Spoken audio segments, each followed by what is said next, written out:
Hello and welcome to tele express. दोस्तों, serial Anupama में अब फटेगी अनुपमा। बर्दाश्त की सीमा क्रॉस हो चुकी है अनुपमा की।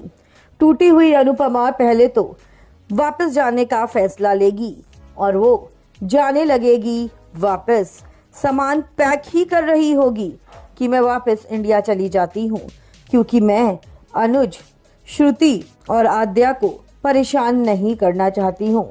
मेरी वजह से उनका ये हाल हो मैं बिल्कुल नहीं चाहती हूँ। लेकिन वो जा ही रही होगी दोस्तों कि तभी आ जाएगी आद्या, क्योंकि वहां पर घर छोड़कर जा रही होगी श्रुति। और श्रुति को जाता देख आद्या अपने आप को नहीं रोक पाएगी, क्योंकि वो समझ जाएगी कि कुछ तो हुआ है, कुछ तो पंगा पड़ा है। और तभी श्रुति घर छोड़कर जा रही है और ऐसे में श्रुति बता देगी कि तुम्हारे पापा एके सिर्फ और सिर्फ अनुपमा से यानी कि जोशी बहन से प्यार करते हैं और मैं इनके साथ अब नहीं रह सकती हूँ। ये सुनकर गुस्से से लाल पीली हो जाएगी आद्या और उसको अटैक आने लगेगा, जिसके बाद वो अपने आप को संभालेगी। अनुज उसका ख्याल रखेगा और वहां पर दूसरी तरफ अनुपमा देश छोड़कर यानी कि अमेरिका छोड़कर जा रही होगी और तभी वहां पर पहुंच जाएगी कोई और नहीं बल्कि आद्या। और आद्या वहां पर पहुंचकर चिल्लाने वाली है अनुपमा पर और कहने वाली है, क्यों हमारी जिंदगी को नरक कर रखा है आपने? क्यों नहीं चली जाती हो हमारी जिंदगी से? क्यों मेरे पापा के पीछे पड़ी हुई हो?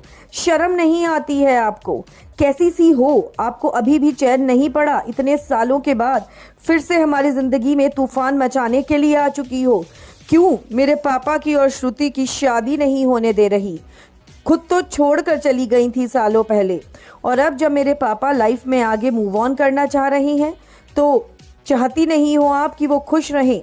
वेल, ये सुनकर अनुपमा का गुस्सा फटेगा और गुस्सा इसीलिए फटेगा क्योंकि अनुपमा छूटते ही कहेगी कि तुम कैसी हो बेटा? मैंने कभी भी नहीं चाहा कि तुम और तुम्हारे पापा खुश ना रहें।